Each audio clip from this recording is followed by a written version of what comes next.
I completed my doctoral dissertation on multicultural consciousness and culturally responsive teaching self-efficacy.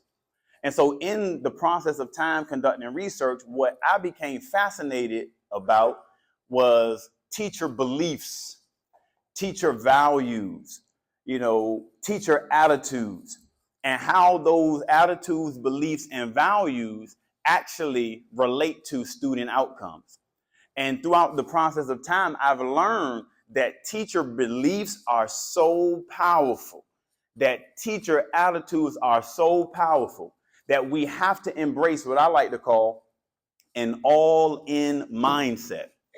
An all-in mindset. So when we talk about a mindset, we're talking about the established set of attitudes that any person embraces. Every person embraces certain attitudes. And that's why we get to choose our mindset. For example, let's say this year, you say, this is the year that I'm going to be a collaborator. I'm going to collaborate in my department or in my grade level. I'm going to be the best collaborator. Then you have to embrace the attitudes of a collaborator. If you're going to be the one who disaggregates data and teaches with such a high level of energy and passion, you're going to have to embrace the right attitudes in order to do that. Because if you don't embrace the right attitudes, you're going to end up embracing the wrong mindset. And so everyone has to have an all-in mindset in order to do what we desire to do, which is move the academic needle, help young people achieve a high level of mastery, and accomplish their potential in life. And so mindset is simply the attitudes and beliefs that a person embraces. There's a lady who wrote a book, and the book is titled Other People's Children. Lisa Delpit, Dr. Delpit, her book is Other People's Children. And it's a really convicting book because it just reminds us of what we sign up for when we go into the field of education. That we really sign up to commit to other people's children. And it's a powerful thing to think of because some of us who have our own children, we know how challenging it is to commit to your own children. And I'm speaking from experience. For those who don't know, I have 5 kids. That means pray for me. I have the whole school system, primary, intermediate, middle, high, and my firstborn is in his freshman year of college. Thank you. And my wife is an elementary school principal, so pray for us. But we understand that we have committed to the work of helping and empowering other people's children. Well, Dr. Delpit has this amazing quote, which I love. She says, we don't really see through our eyes. Neither do we hear through our ears, but rather through our beliefs. That our beliefs are actually going to dictate what we see. So when we see a young person, what we might notice is this young person has problems, but we have to be able to see the potential. We may see that children are coming from a social economic status that might be considered poverty. We might see poverty, but we have to see purpose. We have to see brilliance in young people because the same child who is struggling with behavior might become the next CEO out of South Norfolk. The same child who may give us trouble might become the president of the United States. But we have to see potential in the young people. That's why we need an all-in mindset. So my question to you is, what are you going to see when those students walk into the classroom? What are you going to see when you look at that child who puts his or her head on the desk on a regular basis? Are you going to see that child as a problem child and label that child as a problem child? Or are you going to see what that child is capable of doing? And this is important because I've done a little research on the power of labels and how labels can actually determine how a child performs. For example, researchers now say that having a disability is not as debilitating as the stigma associated with the disability. And I have had an experience personally working with some teachers, and I'll never forget, I was working with a school during pre-service week, and I went into the school, and I was just excited, as I always am, about all things education. I go into the class, and I say, hey, how's everybody doing? Great morning. How y'all doing? They're like, we're doing great. I said, well, what kind of year are you going to have this year? And one of them looked me in the eyes and said, I think I'm going to do about 68% on the SOL. And I said to myself, I said, 68%? That's such a random number. I said, why you say 68%? And the teacher said, because I have 8 students with IEPs. Now, you have to understand, this was pre-service week. She hadn't even met the students, but she had internalized the belief that a student with an IEP is an automatic failure on the SOL. If you see a child as a failure before you meet that child doesn't stand a chance. And so what that educator has done for me is really just confirm that that's the power of labels, that what we speak over the lives of young people actually determines how they might even see themselves. We're going to have students who enter into this classroom who have been told what they cannot accomplish. We're going to have students who have been told that they are C students and D students and F students and failures. And a lot of those students are coming in and they're wearing the labels that other people have placed on them. And so a part of our job is not just to align the written, taught, and assess. A part of our job is just not to make sure curriculum, instruction, and assessments is up to par, but we have to make sure that we have the capacity to speak life into young people. We have to make sure that we have the capacity to see brilliance in young people and tell them what they're capable of accomplishing. We have to speak to the young people and tell them that they have greatness in them, that their life has value and it has meaning and that they have a purpose. What we see in students and what we think about students is really going to determine how we label students. And so this research is actually not new. This research has been out since 1968. I call this the germinal work. Germinal meaning it's just the first work that tried to explore the relationship between educator attitudes and beliefs and student outcomes. Rosenthal and Jacobson were 2 researchers who went to a school in California. And this is what they did. They came to the school and they told all of the teachers, they said, hey, everyone, we have taken IQ assessments of every child in the school. And what we have identified is in the school, you have some kids who are more intellectually gifted than other kids. You have some kids who are actually more brilliant than other kids. They are just amazing. They're going to achieve such a high level on the end of course assessments. We have identified those kids and we've nicknamed them spurters. They say you can expect a spurt on their academic assessments by the end of the year. So the teachers were like, okay, great. And so the researchers leave the building. They said, we'll come back at the end of the year to assess the performance of all of the students. So they come back at the end of the year, and what do you expect happen? The kids who are identified as spurters achieved the highest scores in the entire school. And the researchers were actually confused. They said, what in the world? And the teachers were like, well, why are you so confused? These were the most talented, the most gifted, the most intellectually capable. And the researcher said, I'm sorry to inform you, but we have broken the cardinal rule in research. We lied. Those kids were actually not more gifted. They were actually not more intellectual. They were not more capable than any of the kids in the building. And then the teacher said, then how in the world did they perform at such a high level? And the researcher said, because you embraced the belief. You started to believe that these kids were more gifted, so you taught them that way. You started to believe that they could achieve the high expectations, so you held them to the high expectations. That's how these students achieved at the highest level. And this research has now gone viral, as we would like to say, in this new climate. Because other researchers have tried to replicate this study. And one researcher who is world-renowned, his name is John Hattie. His work is known as visible learning. He is most known for this construct called collective teacher efficacy. That's what I focused on. It was culturally responsive teacher self-efficacy. Same stuff. Efficacy is simply the belief in your ability to impact students. It is a teacher's belief in their ability to make the student achieve at a high level.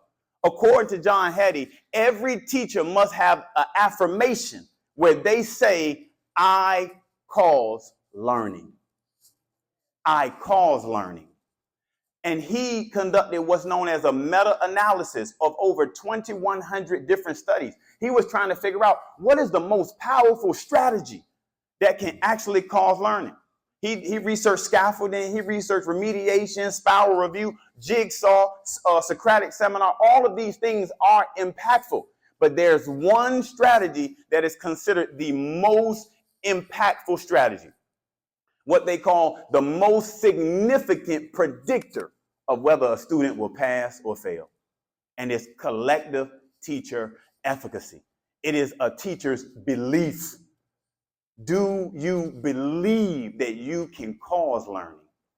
Do you believe that it doesn't matter if the child is coming from a one-parent family, two-parent family, raised by their grandparents, living in a foster home? It doesn't matter. The only thing that matters is who's teaching the class. That's the most important thing that we have to take away. That guess what? We sometimes think because this child is coming from a certain home environment, they can't achieve at a high level. John Hattie said that is scientifically incorrect. That the most predictive factor of whether that child will pass or fail is who's in front of the class. That's teacher collective efficacy. And so we have to believe that we can do this work. I'm arguing that we all have a different swagger this year. I'm talking about when you step foot in that class and those kids are in there and you swag in that room and you let them know, hey, everybody, you are in the best class in the building. In fact, you got the best teacher in the building. See, if everybody say that, no one will get jealous. But we all got to say the same stuff. If we believe that a child is at an advantage because they have you as their teacher, that's how we should feel about ourselves. That's the efficacy that we have to have going into the classroom. So we all have to embrace this mindset where we are efficacious. We have this confidence in our ability to actually cause learning, that we hold students to high expectations and we never lower them. We don't care what the situation or circumstance is. I believe that every child can achieve at a high level, and I'm not taking no for an answer. Everyone is going to achieve at a high level because I'm going to hold you accountable to those high expectations. And so I like to say we need teachers with a purpose. You can't just be here to move the academic needle. I know that's what we do, but in my opinion, that's secondary. If I do all of the other stuff, the academic needle is going to move. If I do the other stuff, like embracing this concept that I don't just want to move the academic needle for just a moment or a month or a year. I want to be a game changer. I want to be a difference maker. I want my reputation after I'm long and gone. I want the kids to speak for me. I want them to say, that was a teacher who spoke into my life. That teacher told me that I had capabilities that I didn't even believe. That teacher told me that I could read when I didn't think I could read. That teacher told me that I could be a mathematician when I thought math was my weakest area. That teacher spoke into my life. That's what we need today. We need teachers who are transmitters of love. We don't talk enough about love in education. When I wrote the book Relational Teaching, I defined relational teaching as the ability to create an atmosphere of love where every child feels capable, connected, and cared for. Do the children feel capable in your class? Do they feel connected? Do they feel like someone cares for them? Someone's in the ring with them. Someone will never turn their back on them. This person actually loves me. We've seen in the video the power of love. When a child feels love, every negative label falls right off of them. And every teacher with a purpose here is plenty of them. I could call them out by name. I know them, Salamino, the whole table over here. These people I work with, I know they love children. Michon, these are the educators that I know for a fact students have talked to me about. And when a student feels love, some of y'all know this, they're going to come to school every single day and pluck every last nerve you got.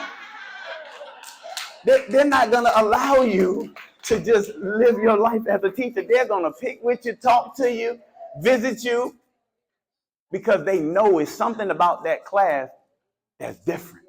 It's not just the curriculum. That's love in that space. And we also have to motivate students. And we have to strive to be unforgettable. You see, because if you just move the academic needle, yes, we got 90%. But if the child doesn't remember you, you weren't unforgettable. I never held myself accountable to move the academic needle. I expected to teach with a purpose and move the academic needle, but I wanted to be unforgettable. I wanted the children to remember me 20 years later and say, if I had not had that teacher, I wouldn't be who I am today. That was my goal. Because for me, it was about igniting the transformation process. We have to understand, you're not going to transform a life in a lesson plan. You're not going to transform a life in a day. But what you can become is the spark that starts the process. And that child will never be the same because of you. Kids don't really love math. They love the person who teaches math. Kids don't really like to read.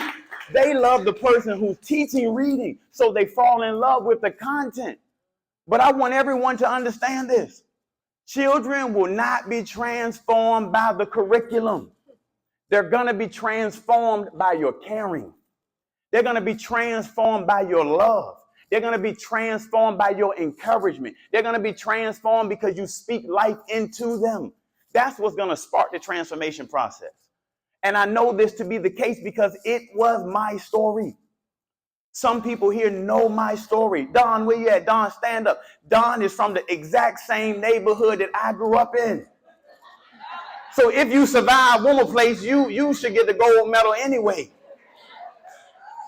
But what a lot of people don't know is before I moved into Wilmer Place, I actually experienced traumatic events as a child, what we will call ACEs, adverse childhood experiences. Because my uncle was in a horrific car accident on the Chesapeake Bay Bridge. My family's from New York, so he's traveling from New York to go to Florida. He wasn't wearing a seatbelt, horrific accident. He had to be airlifted to the nearest hospital, which happened to be Norfolk Centera.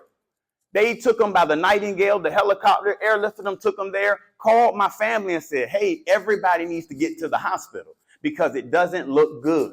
He probably will not be sustained after the number of surgeries he has to undergo. So my mother packed up my brother and I in a 1987 Ford Fairmont, yellow, rusty brown spots. Her name was Betsy. And Betsy was faithful. But we didn't know that Betsy would become our home. We lived in a car for about 3 to 4 weeks until my mother found us refuge in a congested homeless shelter. I went to school from a homeless shelter, sleeping on a cot with my brother. My teachers could not fathom the invisible baggage that I was bringing into the classroom. Some students are coming into your class and they're carrying invisible baggage. Stuff that you cannot see is beneath the surface. It's low self-esteem. It's trauma. It's disappointment. Is searching for dad or mom. They're coming in with invisible baggage. And here's what you have to understand. No child is going to unzip the invisible baggage and reveal it to you until trust is developed. When you develop trust, kids will tell you everything. People are like, baby, I think you're talking a little too much now. But everybody's coming in with invisible baggage.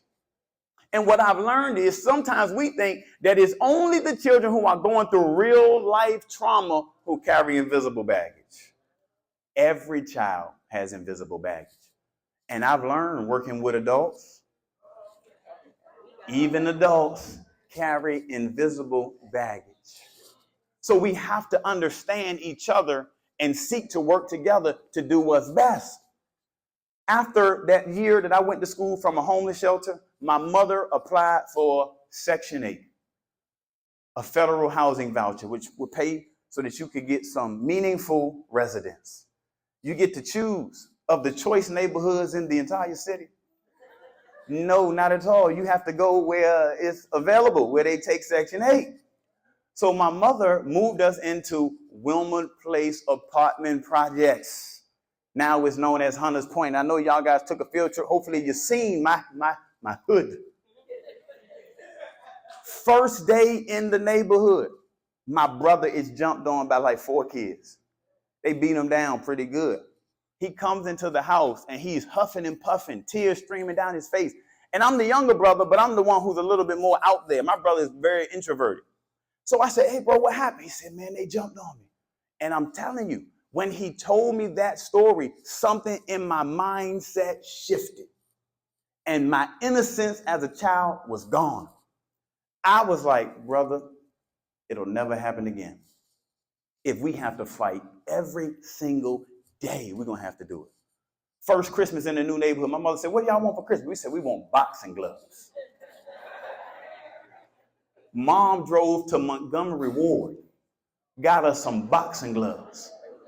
And we go outside and we looking for people. Like, oh, there they go. We wanted to let them know that if you come over here, you're going to have to see these. And so the first thing that you seek to do when you're in survival mode is you're seeking safety, psychological safety, emotional safety. I like to believe that I learned some survival skills. That's what they were, y'all. They were survival skills. Skills. Throwing these hands with skills.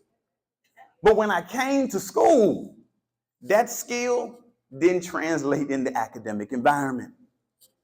So I said, well, I got to get me some guys who I can feel they meet my needs. And so I met some guys. Some of y'all, well, Don know this gentleman right here.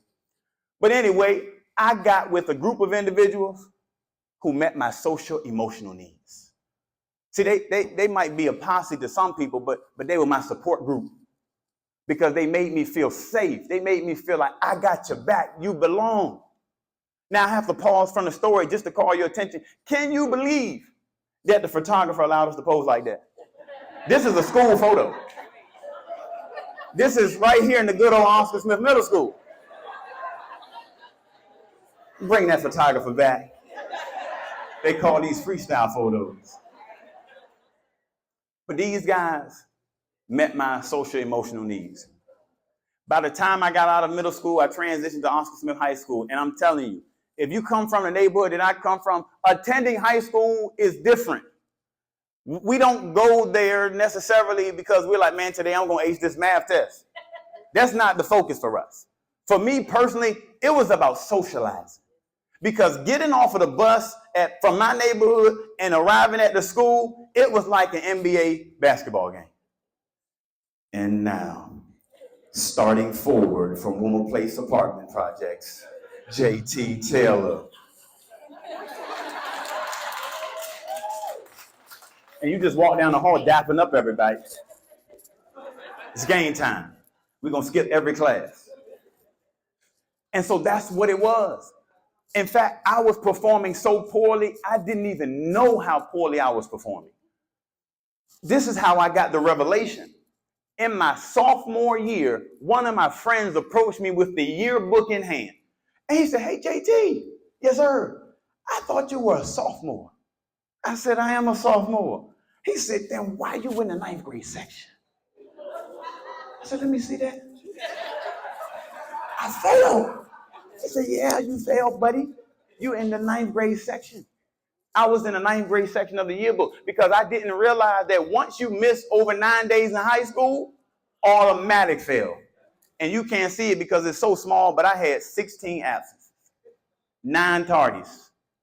I like to call it extended weekends because Fridays and Mondays, I just walk to the bus stop when mom would go to work. And so I was skipping school.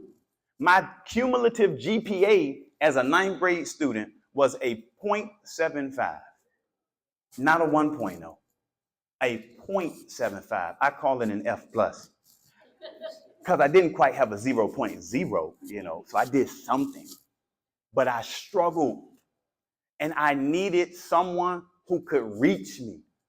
The beauty for me is I met some educators that demonstrated that they were teachers with a purpose. The first gentleman is Mr. Joby Boone, George Washington Carver Intermediate, 4th grade. Mr. Boone was the only African-American male that I had ever seen in education. Because for those of you who don't know, we represent less than 2%. So you can go your entire experience and never have an African-American male teacher. That's pretty much what it was for me and most of us here. And so when I met Mr. Boone, I saw him and I was enamored, but at the same time, I'm like, it's competition. I'm the man of every space that I enter. That's just the mindset that I had. So I saw him as competition. And so every day I'm in the class and I'm giving Mr. Boone fits. I'm out of my seat.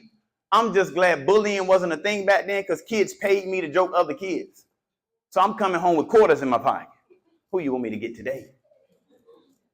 I was out of my seat shooting trash balls into the trash can. Horse playing all day long.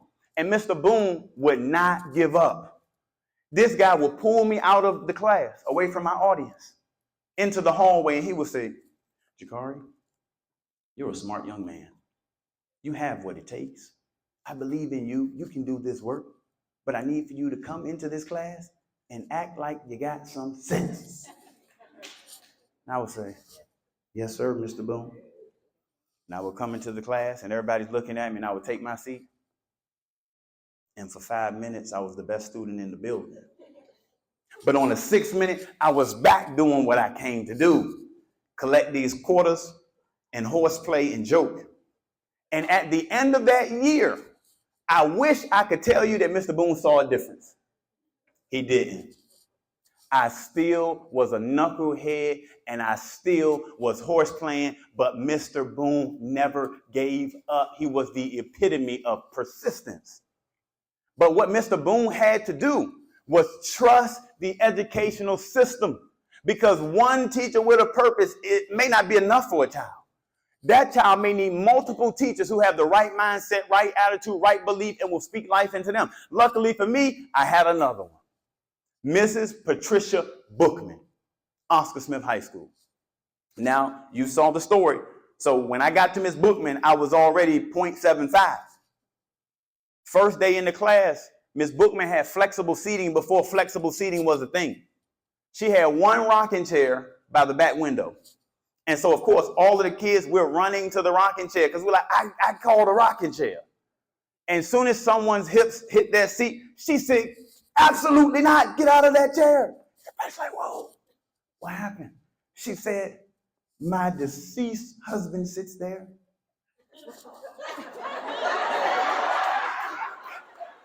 Come again? I knew Miss Bookman was different. She had articles posted on the chalkboard where her husband and her would volunteer at hospitals serving people who had terminal illnesses. She would volunteer at homeless shelters serving people who were less fortunate. She was the most compassionate human being that I ever knew. Miss Bookman stood out to the students. On Monday, she would have a purple blouse, purple pants, purple lipstick, purple eyeliner. On Tuesday, lime green blouse, lime green pants, lime green lipstick, lime green eyeliner. On Wednesday, fuchsia. So we had a running joke. We're like, that's not Miss Bookman, that's Miss Frizzle from the Magic School Bus. That was the inside joke that the kids had. And then when I finally became a teacher and I had my first teaching experience at Oscar Smith High School, I'm looking for Miss Bookman when I get there. So I talked to the staff, I said, hey, where's Miss Bookman? They said, you're looking for the lady who? I said, what you? She's a little, tell me, that lady's not right. We said, what? That was the best teacher in the school. It was in that moment that I learned that Miss Bookman might have been the butt of jokes with her colleagues. But guess what? Miss Bookman never cared what the adults thought about her. The only thing she cared about was, what do the students say about me? She was the best teacher in the building if you ask the students. And on one occasion, Miss Bookman called my mother and said, Miss Taylor, I would love to take your son to an art exhibit down at the oceanfront. My mom said, hey, Miss Bookman said she wants to take you to the art exhibit. Do you want to go? I said, I would love to go. That's my favorite teacher. So when I came to class, Miss Bookman said, are you going to go this weekend? I said, absolutely. She said, okay, great. I'll pick you up at 9 a.m. Where do you live? I said, I stay in Woman Place Apartment Project. She said, can we meet at the school? I said, absolutely, Miss Bookman, we can meet at the school. So my mother dropped me off at the school, and I hopped in the car, and we went down to the ocean front, and Miss Bookman never took her teacher hat off. The entire time we were there, she was exposing me to art, abstract art, drawings and paintings, and she's describing different things and figurative language. She's using, oh, this is allegorical, this is metaphorical. She's teaching me the entire time. And at the end of that experience, Miss Bookman brought me a keepsake. It was the most unmanly possession that I've ever owned in my life. It was a silver, glittery winged butterfly flying through a purple and pink sky. It meant the world to me, just because Miss Bookman brought it. I never showed it to the fellas, but it meant the world to me. Miss Bookman was a published author, and when she explained that, I was so confused because I thought people who wrote books were like from Hollywood or something. I'm like, you write a book? I wouldn't have ever attempted to write a book had it not been for Mrs. Bookman's impact on my life. My life started to change, but I wasn't quite finished. I ended up falling face first into Christopher Newport University. I don't know how I got there.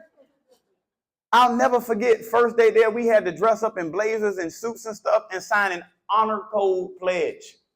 I said, what kind of institution is this? The president, Paul Tribble, speaks to the staff of the students, and he's like, I just want to commend everyone. We have an average GPA, freshman incoming class of about 3.7 something. I slumped down in my chair. I knew, I said, I'm the dumbest guy here.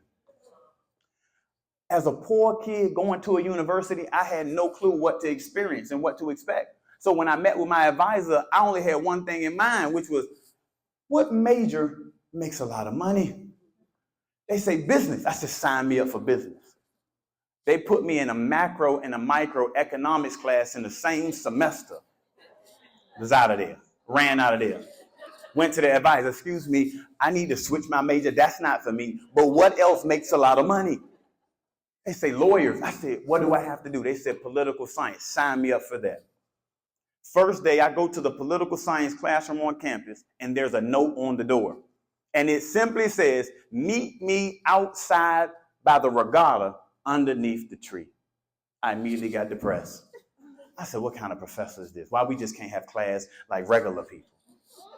So I go outside and I'm looking for the professor, and I see this tall gentleman, slim, red hair, and he's holding about 10 boxes of pizza. Immediately, I begin to rub my hands together. This is my type of teacher. He has paper plates and napkins. He begins to distribute paper plates, napkins, and pizza to every student in the class. And once we all were fed, he engaged us in the most electrifying lecture I had ever heard in my life. It was in that moment that I was introduced to Dr. Professor Joseph Prudhomme, political science professor, constitutional lawyer. Oh, it's gone? Oh, I'm going to have to use the voice now. Constitutional lawyer, graduate from Princeton. He was an Oxford fellow. By far the most intellectual human being I had ever met in my life. No one was more passionate about the Constitution than this guy. And you know, as a student, I'm like, hey, professor, the Constitution is a little boring to me. But if that's your jam, that's your jam. I said, how did you become a lawyer? He said, I triple majored in political science, philosophy, and history. I said, really? I said, okay, cool. I went to the advisor. I said, hey, y'all, I want to switch my major again. They said, well, I said, I want a triple major in political science, philosophy, and history. I took every class that Professor Prudhomme taught. And on one occasion, he said, hey, JT, I want to take you out for lunch. I'm a poor college kid. Let's go, Professor. We go out to eat, and we're having a conversation about life. We're talking about politics. We're talking about all of the academic stuff. And then he puts his silverware down on the table, and he looks at me with the most stern facial expression, and he says, what are your grades like? And I said, they okay. And he said, okay. He said, I need for you to speak up more in class. He said, the world needs to hear what you have to say. I said, okay. He said, Jakari, from this day forward, you will be a straight A student. I said, okay. And I kept eating. At the end of that lunch, I walked from the regatta to my dorm room. And when I was walking to my dorm room, it was as if a movie was playing in my mind. I saw Professor Prudhomme. I saw Patricia Bookman. I saw Joby Boone. I saw my rec league coaches. I saw my mother and my uncle and the people who believed in me and told me what I was capable of doing. It was a movie, a profound moment in my life. So I get to my dorm and I sit on my bed and I say to myself, today's the day. I'm going to study. I had never studied in my life. I had never reviewed material in my life. I just was winging it. So I started studying. And the fellas, they called me and said, hey, we're going out this Friday night. I said, fellas, I can't go. I'm studying. You doing what? I'm studying. I'm going to be a straight A student. They said, all right, Jay, well, you got it. Well, long story short, at the end of my bachelor's experience, I graduated magna cum laude, top of the class. And then I went on to earn 2 master's degrees. And then just last year, I got my PhD in advanced educational leadership. Thank you. But what's so crazy is when people hear the story, they often ask me, they say, hey, man, I got a question for you. Did you get smarter? I'm like, I don't believe so. They're like, well, did your brain grow? I don't think brains can grow like that. They're like, so what happened? I said, I started to believe that I could actually do it. I started to believe that I had potential. I started to hold myself to the high expectations that other people imposed on my life. And I learned that there are some students who simply do not believe in themselves academically. And you have to impose belief on them by letting them know what they're capable of doing. Some students don't hold themselves to high academic expectations because they don't see school as a place where they can thrive. We have to change the mindset of the young people, because once a young child embraces high expectations, it's a game changer for that child. And I have learned that most children, they're already brilliant before they get to us. We know it, their parents know it, but you know the last person to recognize the brilliance of the child is the child. So a part of our job is helping the child recognize, hey, baby, you are already brilliant. You have everything in you. You can achieve a high level of success. So we have to have the mindset where we are trying to transform mindsets. And when we do that, the rest is history. This is a photo of Ms. Bookman. Ms. Bookman is about 75 years old now. I had the privilege of meeting all of the teachers who impacted my life after I became who I am today. And I got to explain to them that I wouldn't be who I am today. And so I invited Ms. Bookman to my doctoral graduation. She said, well, I'm not able to drive anymore because I've had a few seizures and some strokes. And so I said, no problem, Ms. Bookman, my mother will come and pick you up and we will all meet at the graduation. And so she met me there.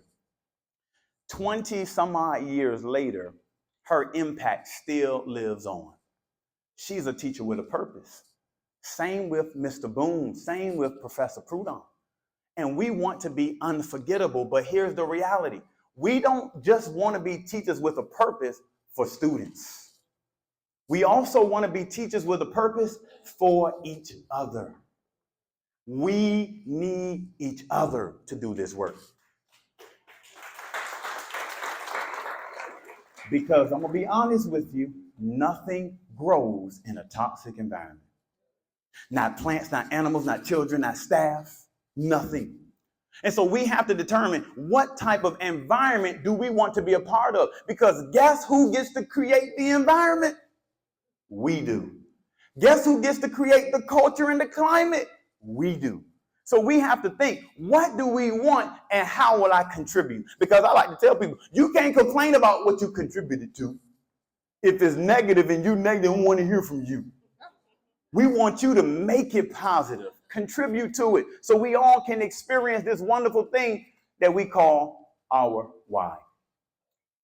And so we want teachers with a purpose. How do I define a teacher with a purpose? 2 ways. Number one, a teacher who knows their why. You know why you're here.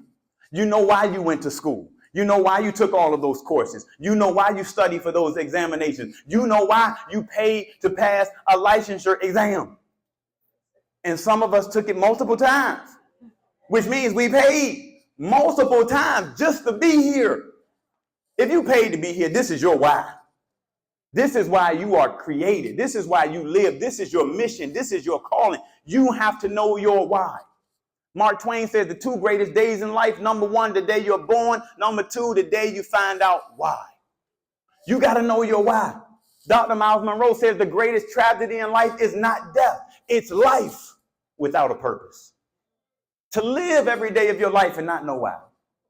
To come to work 180 days and not know why. To pull up in the parking lot, take a foot out of the car onto the concrete and say, why am I here? That's a miserable way to live. You got to know your why. Number 2, you have to believe in the life-changing power of education. You have to believe that you cause learning. You have to believe that you have what it takes to alter the trajectory of a child's life. You have to believe that children will never be the same again simply because they had you. That has to be your belief.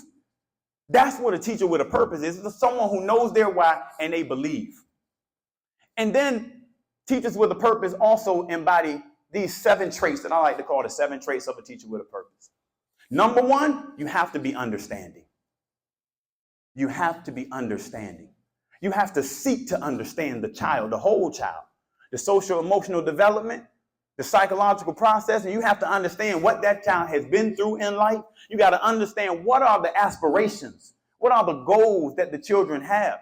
You have to understand what do they do on their off time, what do they do at home. You have to seek understanding, but not just for the students. You need to be understanding with your colleagues.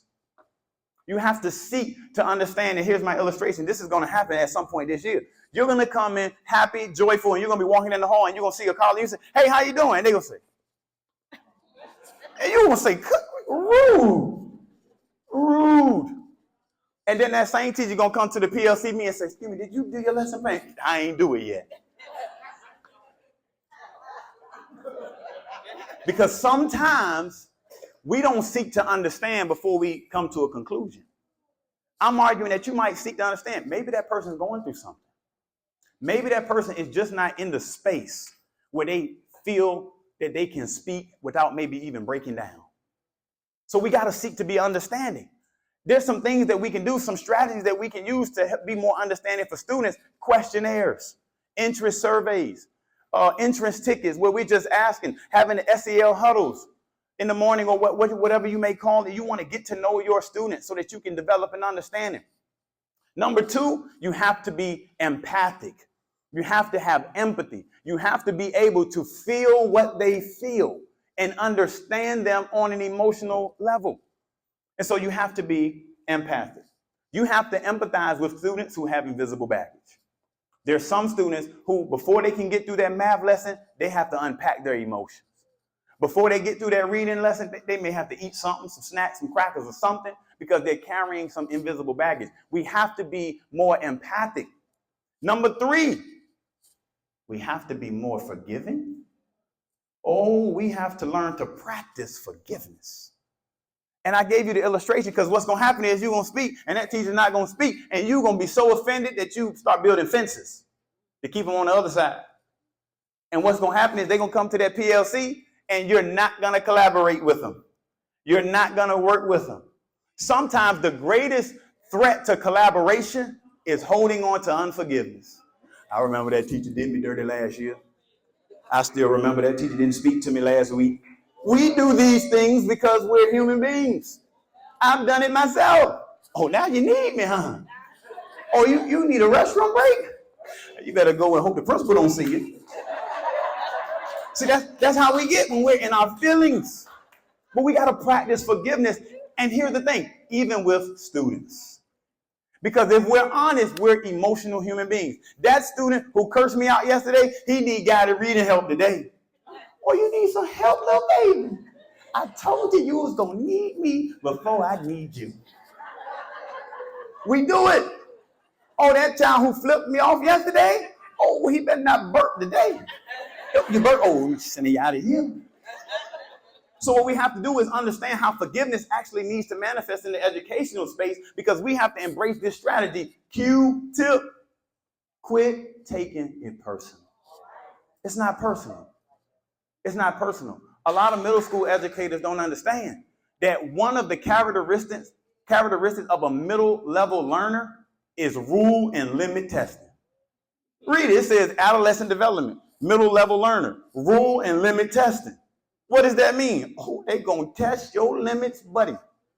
And guess what? We might write them up for a stage of development. We might send them out for something that they can't even help it. They fidgety. We call it squirrely in middle school. Guess what? That's a characteristic of a middle level learner, because they're going through all of these physiological changes from puberty. So we have to seek to understand the students and practice forgiveness. Number 4, we have to be resilient. We have to be resilient. Guess what? Every day is not going to be your best day. You need to know that now. Every day is not going to be how you designed it. You're going to teach a lesson. You're going to get home and say, oops, I taught that whole lesson wrong. Come back the next day, apologize to the students, and pick it back up one more time. Be resilient. This is real life in education. We need to be resilient because of all of the careers that exist. You know which one is at the highest level of burnout? Our profession. So the stress is real. We have to take care of ourselves. We need to manage our emotions. We need to be resilient. Number 5 is encouragement. It doesn't cost you anything to encourage somebody. Think of how powerful it is if you enter into the school hall, and from the moment you enter the school, you're met by another colleague who just has some encouragement for you. They're like, hey, Dr. Taylor, how you doing? That's a nice blue suit you got. Thank you. I like that red tie. Thank you. You're feeling good. We all feel better when someone encourages us. We need to practice this. Practice this with our students as well as our colleagues. Encourage the people. Number 6, we have to be hope dealers. We got to give hope. I learned this lesson from a parent, because when I was a special ed teacher, you know, you're calling home, scheduling IEPs and all these different things. But one time I called home just to let my parent know that the child was on the BALL. He was doing great. I said, Mama, he's on the ball. He's doing fantastic. I'm just so glad he's in my class and on my caseload. She said, Mr. Taylor, do you know that you're the first teacher to ever call me about something positive that my son has done? She said, and I'm going to be honest with you, I'm at a point where I'm ready to wash my hands because I'm tired. He won't listen to me, but you have given me hope today. In that moment, I realized that sometimes parents need hope too. I'm talking teaching with a purpose now. We done went past the students to meet the needs of our staff as well as the community. This is what we need in the school that we're working in. We have to be hope givers. And the last one, we have to be relational. Anybody know that you are in a relational field? It's all about relationships. You have to create an atmosphere of love where every child feels capable, connected, and cared for. You have to build relationships with the students. You have to build relationships with your staff. You have to build relationships with your colleagues. And here's why. We're going to be in here for about 8 hours a day, 180 days. That's like 1/3 of our life. We at least got to like each other. 1/3 of our life. I have some of the best memories from just being in this school, some of the most amazing human beings in this school. And so I know we can do what it takes to build relationships. A strategy that we always used here was 2x10 chats. I'm sure that you all have heard of it or you talk about it. 2x10 chats is simply 2 minutes for 10 consecutive days. Talk to a child about something non-academic. 2 minutes for 10 consecutive days. And I mean, really time yourself. Like once that thing say 2:01, say, all right, baby, you have a great day. Don't give them no more than that. 2 minutes, 10 consecutive days. But don't talk to them about anything school related. Say, hey, what's going on in your life? How you like the summertime? How'd you like your weekend? What do you do? What's your favorite food? What's your favorite family member? Because everybody got a favorite family member. Just talk to them about non-academic stuff. And over time, over those 10 days, you will see that child start inching a little bit closer to you because they realize that you care more about them and not just the academics. That's how you build relationships with students. So it's a lot of strategies that we can do.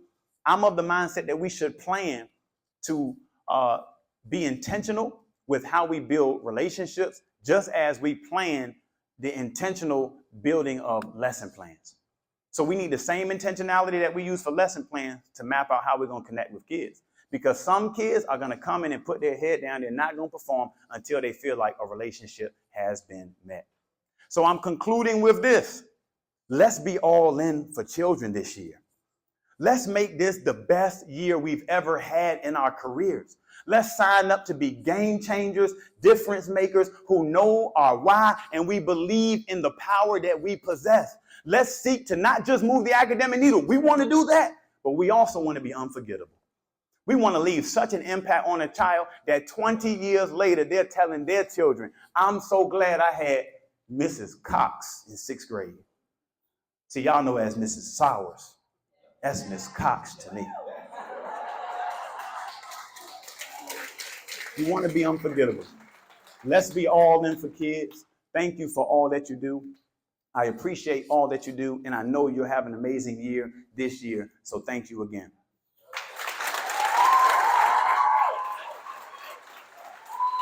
Did you leave it on for me? It's on. Okay.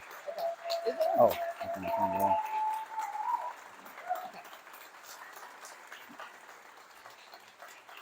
So y'all know him as Dr. Taylor. I knew him as Jakari. From classmates at Carver to cheering for him on the football field at this school to buying his music CDs out of the back of his car when he was driving.